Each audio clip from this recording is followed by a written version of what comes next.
to the president that we shut the country down.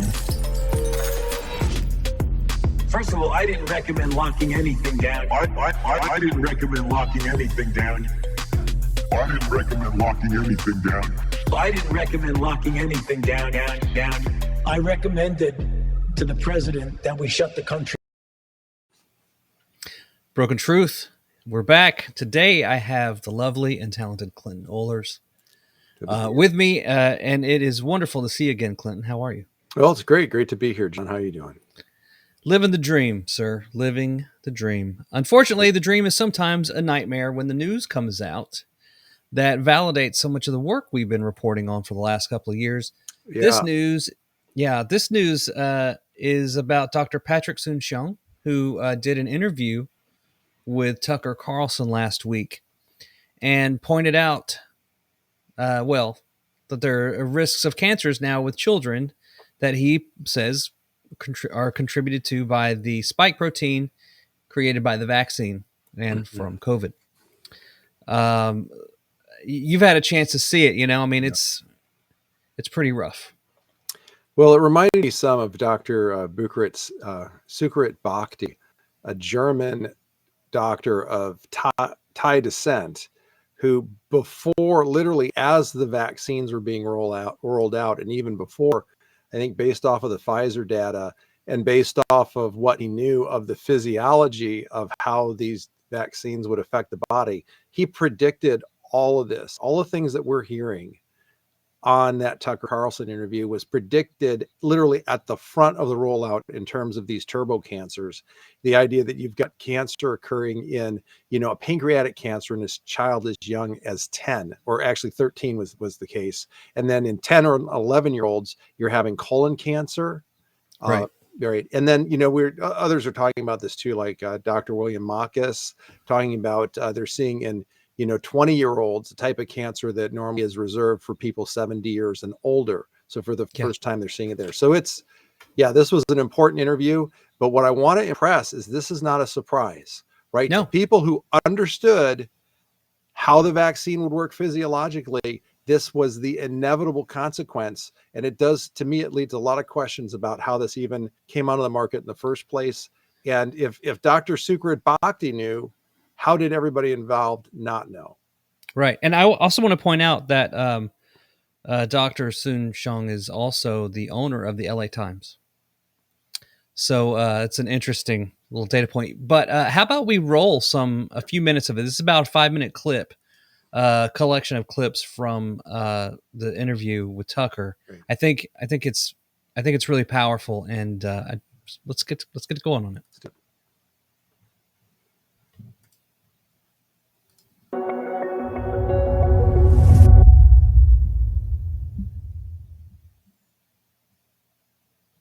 Really worrisome to me now is not just the rate, but the population in which it's increasing, i.e. the younger people. So we're clearly seeing an increase in certain types of cancer, like pancreatic cancer, ovarian cancer, and we're seeing it, colon cancer, and we're seeing it in younger people. Just to set a baseline, what's the 10-year survival rate for pancreatic cancer?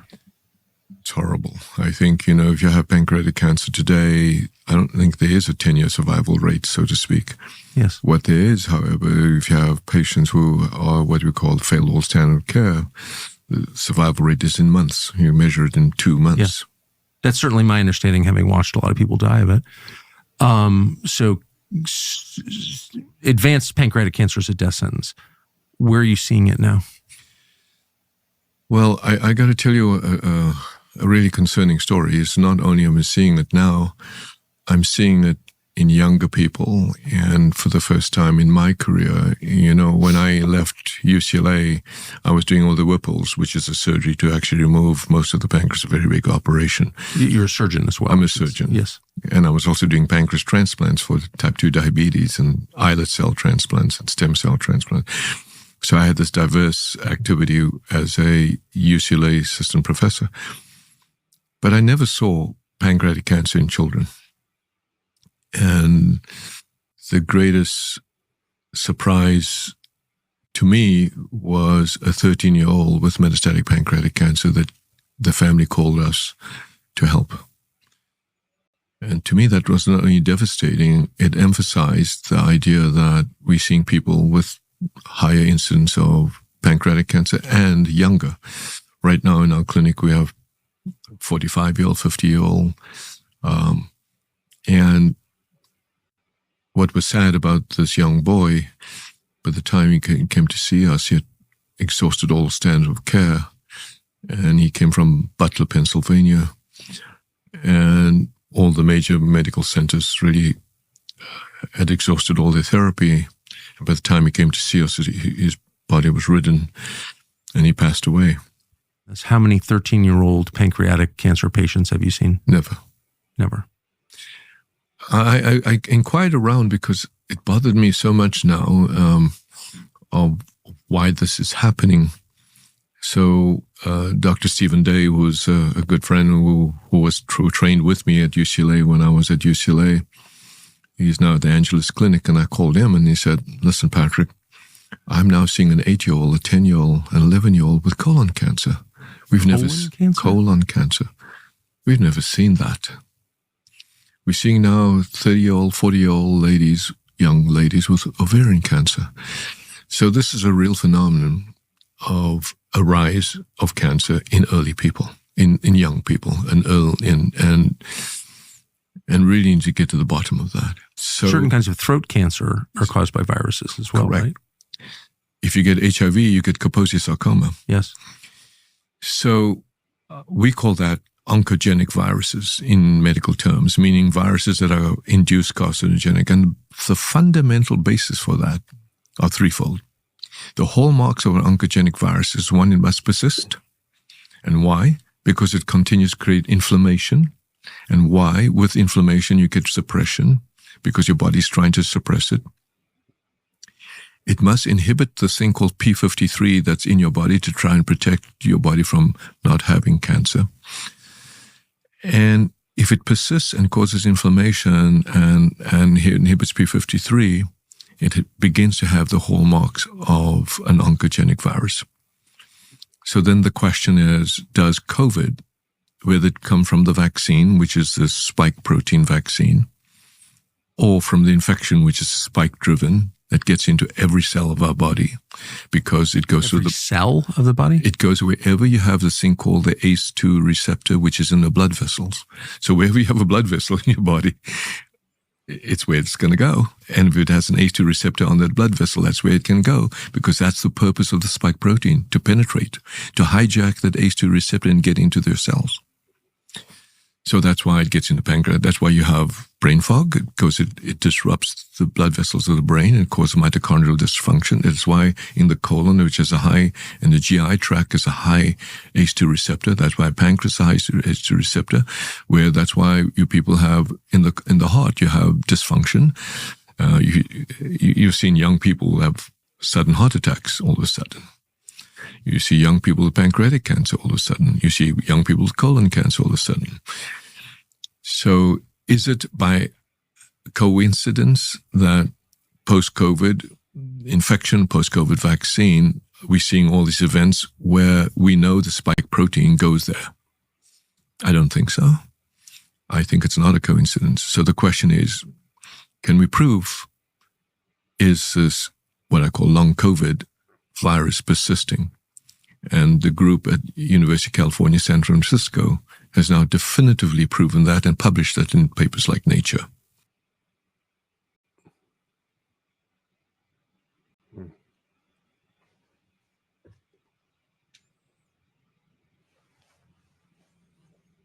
That's the first part. What do you think of that? Well, that's really concerning, because for all of us who avoided the vaccine but did not manage to avoid COVID itself, it does make you wonder if there's longer term consequences for everyone. And it does make me, it makes me reflect back on the Chinese, right? The Chinese had these draconian lockdowns, and it really does make me question whether they knew something that we don't. Right.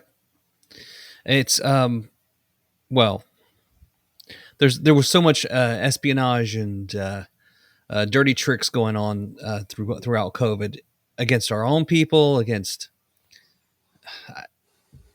this is just disappointing, at the least.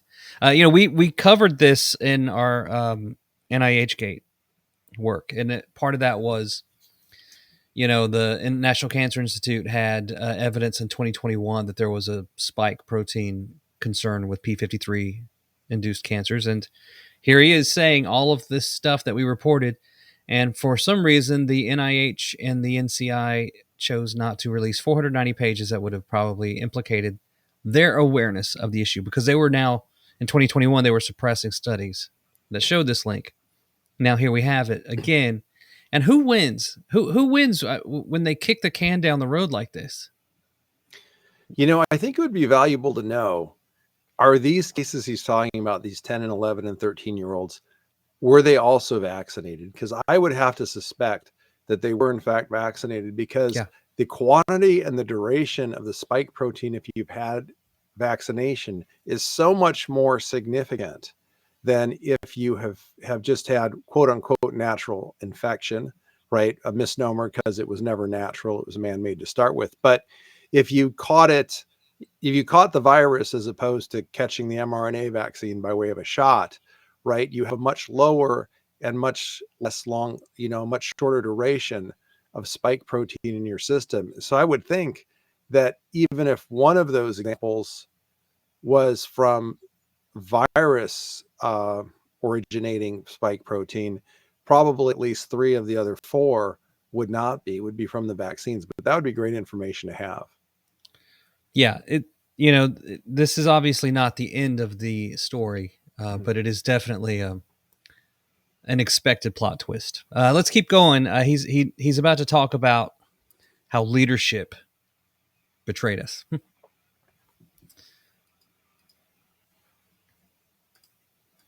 The opportunity to clear the virus was actually known, I think, by Collins and by Fauci, that it did not clear the virus. The spike vaccines, the spike vaccine, the Pfizer, Moderna, the antibody vaccine does not, and to this day, does not clear the virus. That seems like a big deal. Well, just what we talked about. If you don't clear the virus, and you have pieces of the virus in there, especially spike, whether from the infection or from the vaccine, and now you get another infection. Now the virus brings along this nucleic capsid. Now it reconjoins and replicates again in these, what they call privileged sites. 2 years later, so what we're seeing, now we're back to persistence. That's now published just months ago. And this is what I shared with NIH secretly 4 months ago. And persistence, asymptomatic persistence, but with inflammation and reduction of P53 and immunosuppression are all the hallmarks and recipes for cancer. And coming back to your first question is, why are we seeing an increase in young people? I think all of the above. The toxins, the history, the red dye, the PFAS, the COVID, all of the above. We were told, of course, you take the virus and then you can't get COVID or transmit it, but neither one turned out to be true. Demonstrably untrue. I mean, well, it's not only demonstrably untrue, it was knowingly untrue. That's what's bad about it. It would seem like that's criminal, actually. I mean, if I tell you that, this car gets 40 miles to the gallon and instead it blows up, that's a crime. You can't sell anything under false pretenses. That's a crime. I don't see how this is not a crime, but. Well, as you said over breakfast, it's not a conspiracy if it's true. Huh. Yeah. Yeah. I don't even really know what to say. I mean, I wanted to do this interview, and mostly I just wanted to sit here and look frustrated, because I am. Well, you asked earlier who benefits, right? And so consider the amount of deception that we've not only all witnessed, but has been basically reiterated by his comments there. that it wasn't, they knowingly deceived people regarding transmission and, it's those things, right? But they also knowingly deceived people regarding the fact that it was supposed to break down quickly in the body. It's not messenger RNA, it's modified RNA. It's I believe the term pseudouridine modified RNA, which makes it hold up in the body, which is why it lasts so long. Okay. So we were told, and I actually had a friend at a major university's lab. He runs a lab at a major university, great guy, good friend of mine. And he was explaining the vaccine before it all rolled out to my wife. And he said, look, this mRNA, it disappears in your system very quickly, couple of days, maybe 2 weeks. Well, he didn't know that this was modified specifically not to do that. And remember when we did that interview and we were asking the person we were interviewing at the time about the shots in the arm. And I said, what was it about the technology that would make them think it wouldn't stay in the arm? Like, is there something we don't understand? Because I thought that technology was designed to stay in the arm. This is back when we were a little more naive, right? And it turns out the reason it doesn't stay in the arm was that technology was specifically designed to go throughout the body. And they even talked among themselves at the FDA and CDC, which we now have on videotape, that was what it was supposed to do. At the same time, they were lying to the public. So I think there's an important value that I think people need to start to embrace. And that is, we have this one value, which is innocent until proven guilty. And that's fine for courts of law. But it doesn't work in politics, and we've now found that it does not work in medicine and science either. So I really think that if you've got an outcome that's occurring, the first thing to assume is that it was intended, right? And why would Pfizer and these other companies or Moderna, I don't want to slander anyone who's not shifting that, but I think it's one of those big vaccine manufacturers is now switching its focus to cancer treatment. Right. And we really have to ask the question, if this was the outcome and people like Sukarit Bhakdi knew it would be the outcome well before any of this was actually observed, simply based on the physiology of how this thing works, then how could it not also be intended? And so I think we have to take a stance of assumption of intent until proven otherwise. Yeah, I don't. Yeah, because look at the shot. We say, well, how come this is circulating throughout the body? Why is it?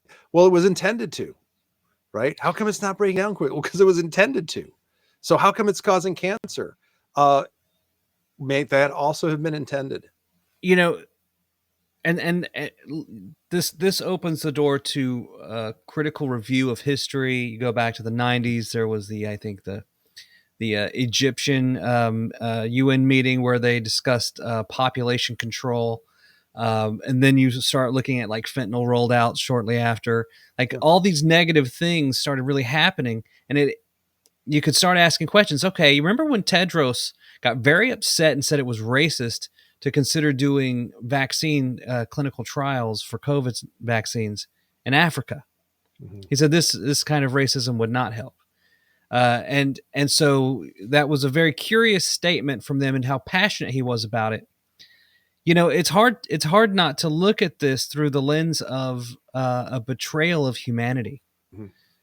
And it's worse than profit. I mean, they say follow the money. We've definitely followed the money, and certainly there was a lot of profits to be made from this, but it's almost as if the greed motive for profit was secondary, or maybe even expected and exploited to get people on board this gravy train, which was self-destructive. Yeah, I was one of the last people, I think, to come on board. I mean, obviously, there's not many who still haven't, but in terms of people who have been kind of out in front on this information, I was probably one of the last to come on board to say, maybe the real intent here was massive depopulation.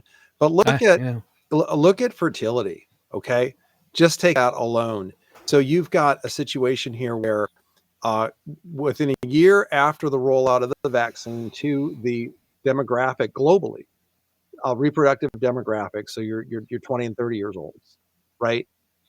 A 20% drop pretty much everywhere wherever the vaccine rolled out. In addition to that, a natal death, right? I recall Dr. Nagaste from Canada talking about the kind of increase in natal death. So this isn't miscarriages.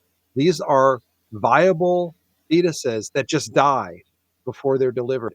That used see, he said at his hospital, or at least in his ward, they would see 5 to 6 in a year. So that would be one at most every 2 months. Yeah. That switched to one every 2 days.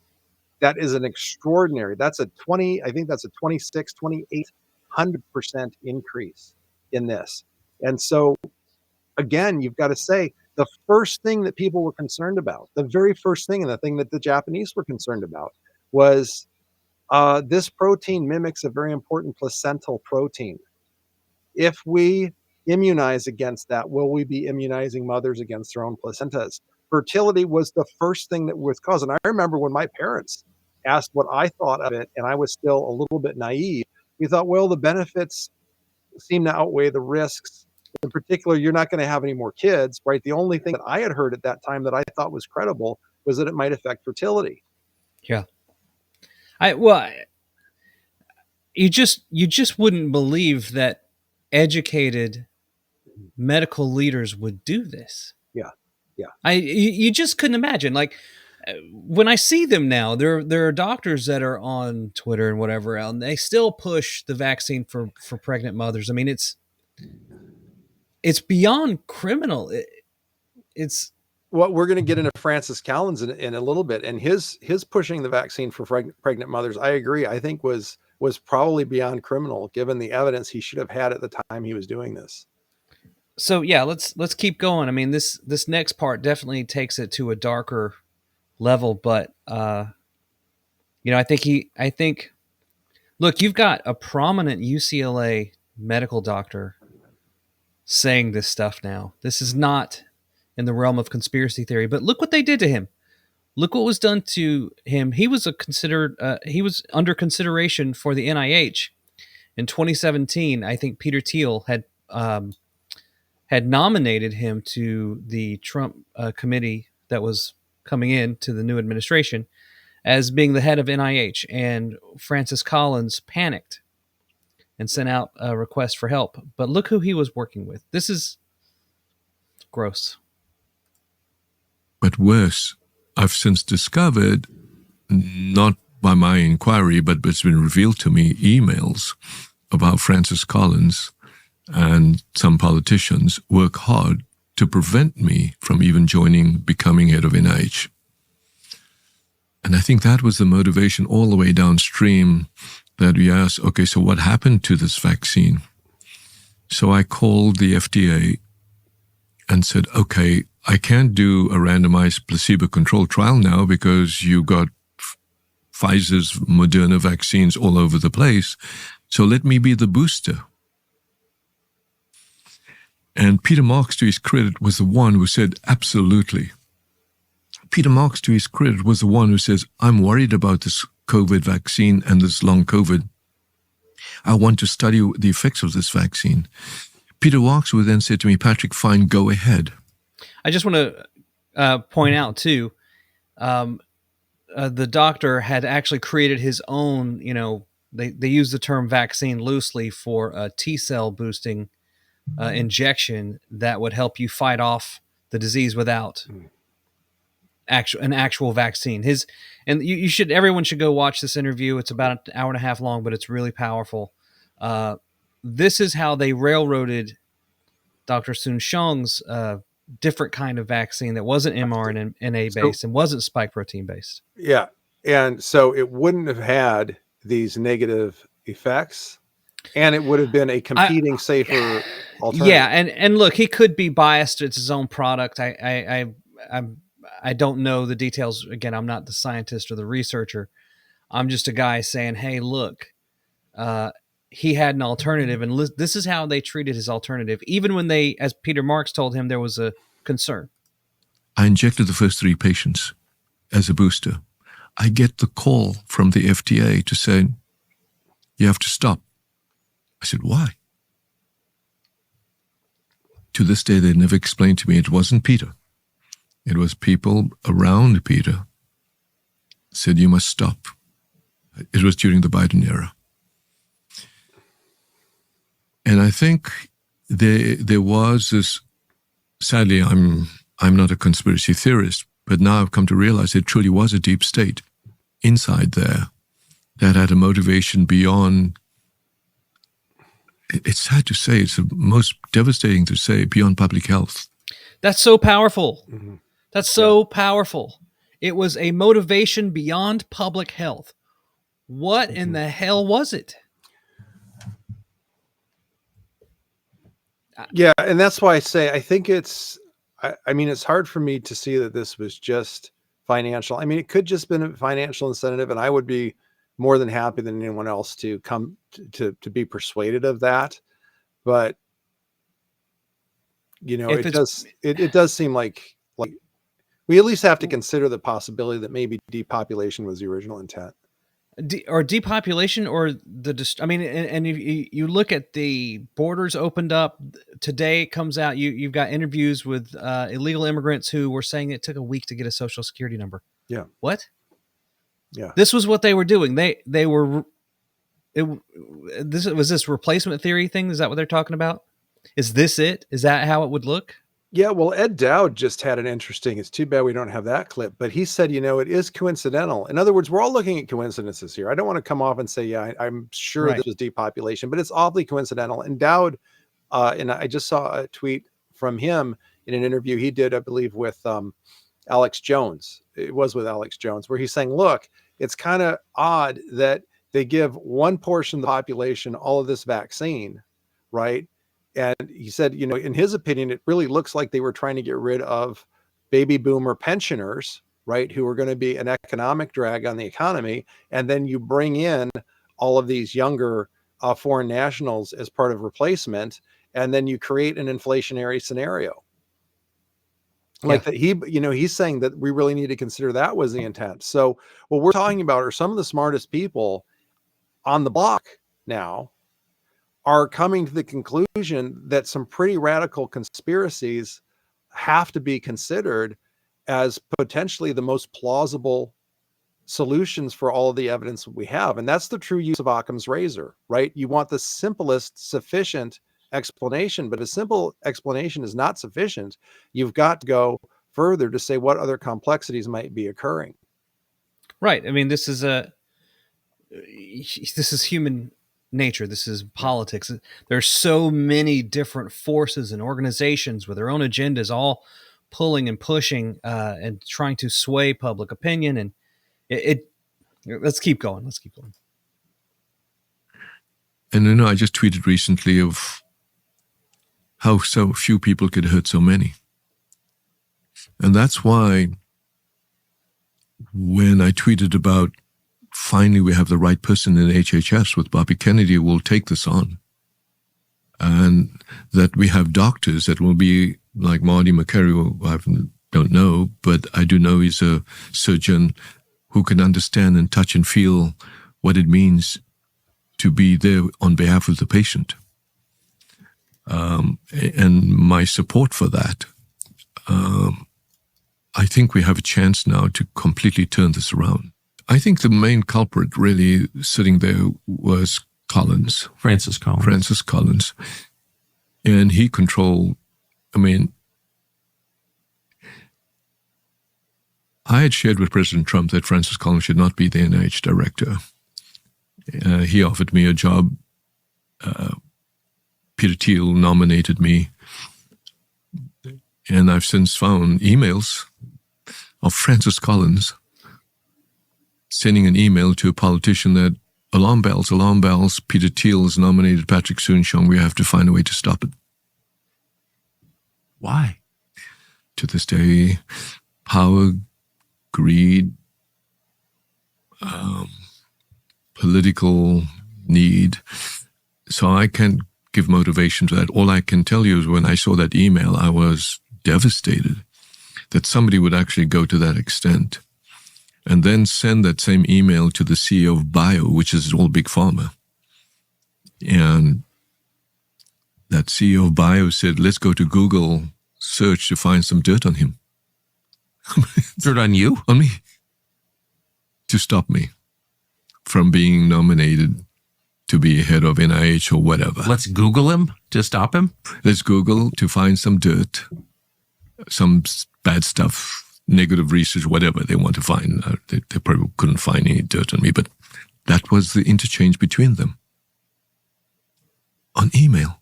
And the only chance we have now, because I had no idea that the political deep state was so powerful and so vicious and so egotistical that they would stop good science.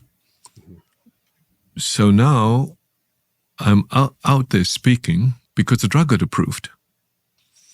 But that's not enough just for bladder cancer. It has the same treatment effect for pancreatic cancer, lung cancer, triple negative breast cancer. It is the only molecule for 50 years that upregulates these killer cells, period, the missing link. So, yeah, that... I mean, I thought that was really interesting that he had said he had warned President Trump that Collins should not be the NIH director, and consider the body of lies and the consistent behavior of Francis Collins. Right, we know that he colluded with Fauci to suppress the doctors involved in the Barrington Declaration that was promoting ivermectin. That had discovered ivermectin would have put an end to this pandemic. He was, I believe, he was involved in the emails to suppress the idea that this came from the Wuhan lab, right? We know that he was involved with Fauci with the lie that Children's Health Defense uncovered by that any of the vaccines on the children's vaccine schedule were tested against an inert placebo. I mean, it's it's one thing after another. He even lied when he said that he wasn't going to fire Fauci because he wasn't going to fire the best, the greatest infectious disease doctor in history, right? I mean, he has to know that Fauci was not the greatest infectious disease doctor in history, So the amount of lies, and I think one of the most damaging was something that Dr. James Thorpe, a renowned obstetrician, his wife's a attorney, and they did a lot of FOIA requests and uncovered a lot of the funding going on. And I would be interested to know how much of this funding was Collins involved with, because what they did was they funded something like 42,000 hospitals, received millions of dollars to promote the vaccine narrative, with the rider on receiving that money that if they came out against what the HHS was putting out, they would have to return the money. And this was one of the reasons hospital doctors were so strongly suppressed, and why Dr. James Thorpe himself ended up getting fired. I believe his hospital had received over 300 million. That's Sisters of St. Mary's in St. Louis.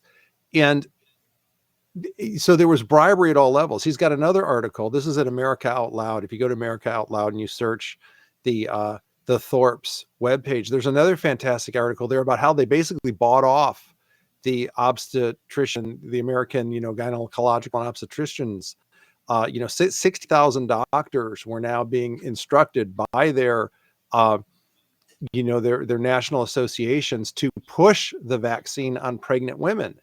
This was when we already knew that it hadn't even been safety tested for pregnancy, right? And I think one of the most nefarious ones is Collins then used at the same time he was using his status as a Christian. He's well known for being a Christian. I'm a Christian myself, so I'm very offended by this. But and they had this Faiths for Vaccines group, and they did a summit on May of 26. And Thorpe writes about this also. On May of 26, you've got Francis Collins assuring people that this is safe for pregnant women. Pregnant women should be taking it, and that the idea that there were adverse reactions from the vaccine were just conspiracy theories. May 26th of 2021. Now, you know what happened on February 28th of 2021? That was when Pfizer completed its study, and we had found that by then already 1,236 people had died. And you know what happened on April 30th of 2021? That was when it went to the FDA. It's time-stamped as being delivered to the FDA on April 30th. That means that it was within the hands of the institution which would be informing Francis Collins a month before this summit of faith leaders, where they're telling people, you do what Jesus would do. If you love your neighbor, get the vaccine. Oh, and it's safe for pregnant women. And this is just conspiracy theories. Like a month before that, they already had the data that it was horrible for pregnant women. So there's levels of, when he says that the deep state was more malevolent than he could have ever imagined, again, the smartest people on the block are picking up on this. So, Seth Gruber discusses in a story called, what was the name of the story? The Most Evil Man in Medicine, something like that. Anyway, it's truly, I mean, this one interview. As you know, the president in the White House. When I watched Collins, and this was from July 2020, Collins smiling, folksy. Oh, the reason why everybody's sick is because we have freedom. I mean, look, gleeful. Yeah. If you were presiding over the most devastating public health disaster in American history, would you be all smiling? Well, gee whiz, holding up toys and crap like that and singing songs. He kept singing songs. That was his whole thing, too. Really, honestly, it's got all the makings of a Dr. Evil spinoff. It's terrifying. But I wanted to get to one point. Dr. Soon-Shiong says that there's a politician involved in the back and forth, and as soon as he said that, I thought, well, who would that be? And you got to think, this was 2017. This was before COVID. This was before we understood the horrific treatment of animals and babies and aborted children and things like that we've just come to discover the NIH under Collins was doing. Even so, Collins was in his email chain was with, I found the emails, by the way, through a FOIA, the FOIA request that Dr. Soon-Shiong is referring to. The emails involved James Greenwood, former congressman from Bucks County, Pennsylvania. He is the CEO of Bio for a decade or so. And I think he left in 2020 or 2022. It's not entirely sure, but I do know that in August of 2020, he came out in support of Joseph Biden. At that point, he may have left Bio, but do you ever really leave an organization like that? Bio represents Pfizer, Gilead, all the major pharmaceutical companies. So we had a very anti-Trump, I don't know, rhino, if you want to call him that, James Greenwood. But the other person that was on the thread was Newt Gingrich. Mm-hmm. Newt Gingrich was the one that said, I need details. Can your guys quietly go through Google, etc., and see if there are facts I can use to stop him in terms of hiring Patrick Soon-Shiong? And there are more, loud alarm bells are going off again. He's back on the list from Francis Collins. He was asking for help. So it appears that at the time, Newt Gingrich had the ear of the President Trump, or at least his advisor, as an advisory role to his committees that were making decisions. We don't know if Newt actually got through to the president or his people to influence their decision to stay with Francis Collins over Peter Thiel. But it's not a good look to be on an email thread keeping a bureaucrat who did horrible things just 2 or 3 years later. I mean, look, Francis Collins is essentially being insubordinate in the CNN interview where he had been quoted as saying that he would not fire Fauci if asked by the president. Yeah. The NIH director is a political appointee by the president. You do what your president says. So to frankly, just to go out there and be insubordinate like that, that's very curious. How did he not get fired right then? Did they just refuse to quit? Well, I think Francis Collins had such a stature among such a broad network of people, all the way from the sciences, university scientists, and as we saw, all the way to the churches. I think if this had been 10 years before, and somebody said to me, well, would you trust Francis Collins' pick, or would you trust Peter Thiel's? I would have said, well, I'm gonna side with Collins, right? And I think it's just what's turned out recently that's made him such a wolf in sheep's clothing. And it may be that perhaps Newt Gingrich. I've always liked Gingrich. I don't trust anyone now, right? So I do think he needs to distance himself from this formally. But I leave open the possibility that he thought he was doing the right thing. Might have been like myself a number of years ago and thought, well, if Collins is behind this, I should do what I can to help. Yeah, it's it's just very now that we know who Francis Collins is, it's less pleasant. But I will say that I did reach out to former Speaker Gingrich for context, and I asked him if he'd do an interview, and he just said no. So, it doesn't look good no matter how you look at it. But he has also been, I believe, in Washington, D.C. this week, discussing, judicial issues and corruption within the judiciary. I believe. Don't quote me on that. Yeah, and he did some. I'm very appreciative for what he had to say. It's just disappointing. I don't necessarily want anybody to throw their friends under the bus because things look bad. But this is worse than they look bad. Francis Collins appears to have been a big component in a huge national, this is a global warning, disaster. Yeah. Coming out of this, it's a warning to everyone, right? Doctors cannot just trust the CDC and the NIH without thinking independently. Gone are the days where you're just okay if you're doing the best practices, right? Even if those days return, right? It's going to be trust, but confirm, not just trust. Right. And politicians, the same thing. Everybody's going to have to, I think, look and see, well, what part did we play in this? I've got friends or former friends. It's like, oh, how many people did you treat with remdesivir, and what percentage of those patients did you kill? Right. And we should point out too that Bio under James Greenwood. Now maybe he had left when this happened, or I don't know necessarily the details, but Bio paid public good projects, according to Li Feng, according to actual Form 990s, I believe, Bio paid pharmaceutical groups Bio paid public good projects to do something.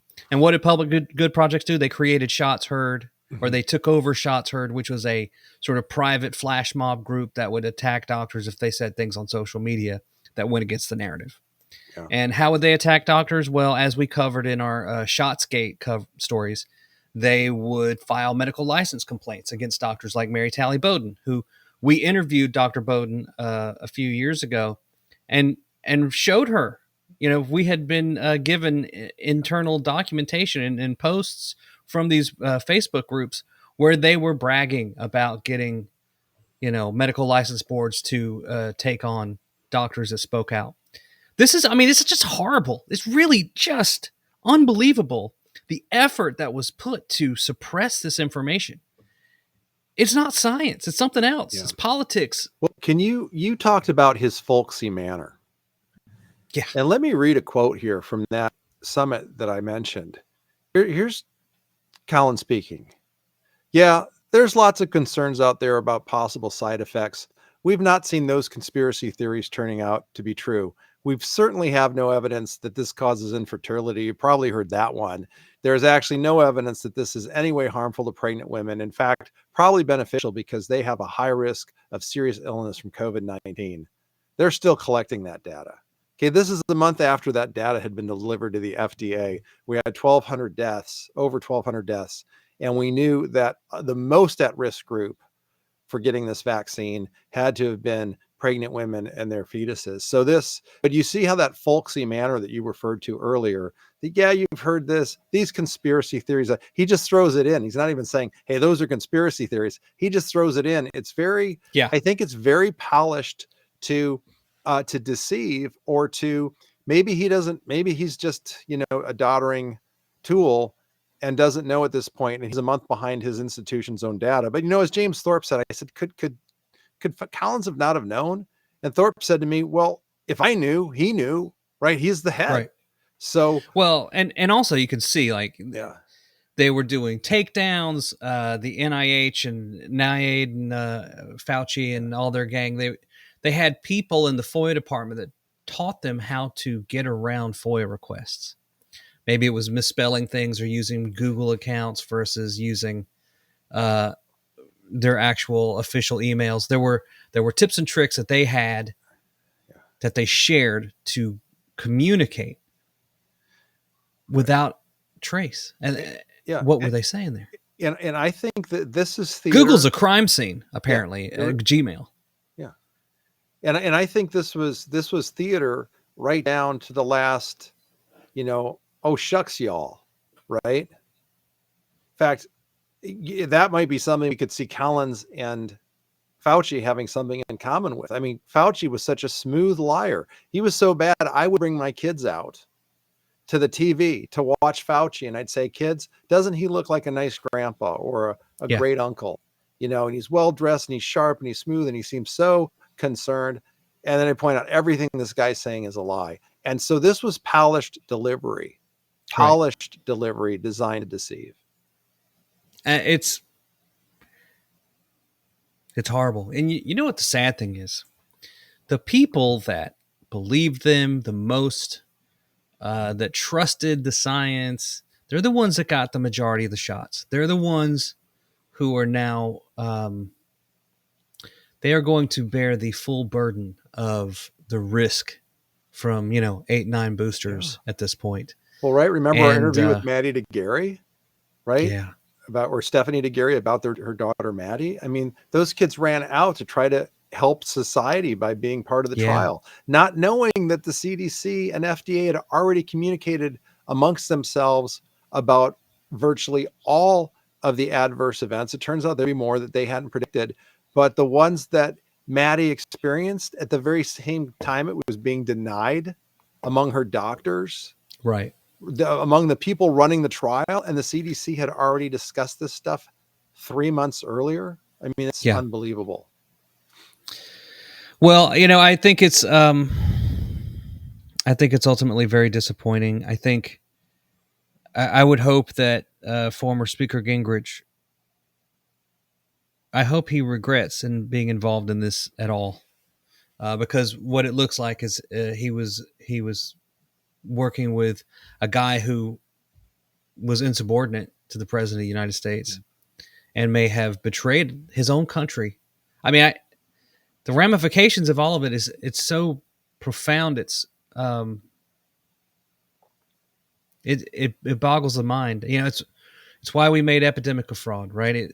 We had to expose the ridiculousness of what these people had done. And I thought maybe at first it was because they really believed in this new mRNA platform, and they thought it was going to really do great things, and they just had to push through, the resistance. I mean, in California, they say they have NIMBYs, right? Not in my backyard, so you can't get any development done because all the old people that own property here block it. So they thought, well, we could just push through it, but I don't know. This, at some point, when do you stop? Wouldn't you expected? This is why I just say it is, I think, designed to deceive rather than designed just to persuade. Okay. Wouldn't you expect, and wouldn't all of those pastors at that conference and all the people watching him on TV assume that if there was data rolling in about the dangers of this vaccine, that the head of the NIH, National Institute for Health, it's not National Institutes for Gain of Function or National Institutes of Disease Spreading, National Institutes of Health, wouldn't they be the first ones out there saying, hey, we're seeing some alarming things, but the data is still being collected? They're saying the opposite. They're saying, hey, all these conspiracy theories you've been hearing, there's no evidence for that. The data is still being collected, but there's no evidence. But we all knew there was evidence by then. FDA fired people that said that there was a risk. Remember? Right. Peter McCullough talked about how by then the uptake was starting to decline by later spring of, because this is May, and then in July they do another push because the uptake is declining because there's enough people who just know people who drop dead. Right. They made so many bad decisions at every level. At some point, you have to start asking, is this intentional? Yeah. And that goes down to how they discredited hydroxychloroquine, how they promoted remdesivir, and the real, I don't know if it's brilliantly evil, is that if you know the people on the left will do the opposite of what Donald Trump says, he said try hydroxychloroquine. The only time that doesn't apply though is the vaccine. He promoted the vaccine too. Mm-hmm. So it's weird how that doesn't turn them off. I mean, I think he genuinely believed it. I mean, I don't think Trump's going to come out and openly say that he was deceived. Right. But I think that's exactly what it was. But I think too, we've got to remember from all the work that we've done over the last couple of years, right? It wasn't hydroxychloroquine. It was suppressed because they knew it could be effective. Right. It was for that very reason that it was suppressed. And if there's any doubt about hydroxychloroquine, then there can be absolutely no doubt about ivermectin.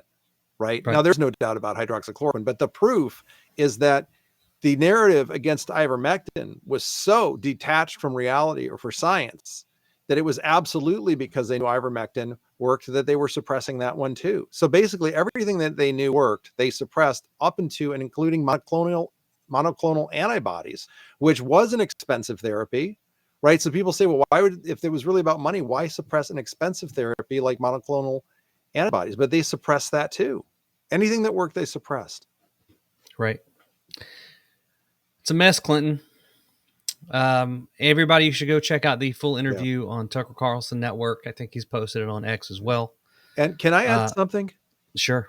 Everybody ought to be checking out Dr. William Mackis, the Canadian oncologist, his Twitter feed on the therapies that they're finding for cancer. Because if his studies that he's posting are right, I mean, that's going to be the way out of this. I'm very concerned for this generation coming up who were basically forced to get these vaccines in order to stay in college and get their college degrees.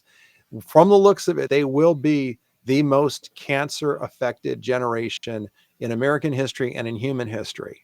Okay. Maybe outside of Chernobyl. Okay. What happens to their kids though? That's even more concerning. Well, if there are therapies, if ivermectin and febendazole and now bendazole and methylene blue are doing what it appears that they're doing, everybody needs to know about it. Everybody needs to be on top of it, and everybody needs to be using it. Yeah. I'm not a doctor. These are all just opinions. Don't take our word for it. Blah, blah, blah. Yeah. We're not giving medical advice. We're just saying this is the direction that the science appears to be going. So everybody needs to be aware. So let's hope that, I think we may refile our NIHGate request now that we have new leadership. Let's see what happens with that. Clinton Ohlers, thank you very much. This is Broken Truth. I'm John Davidson. Have a good day. Thanks, John.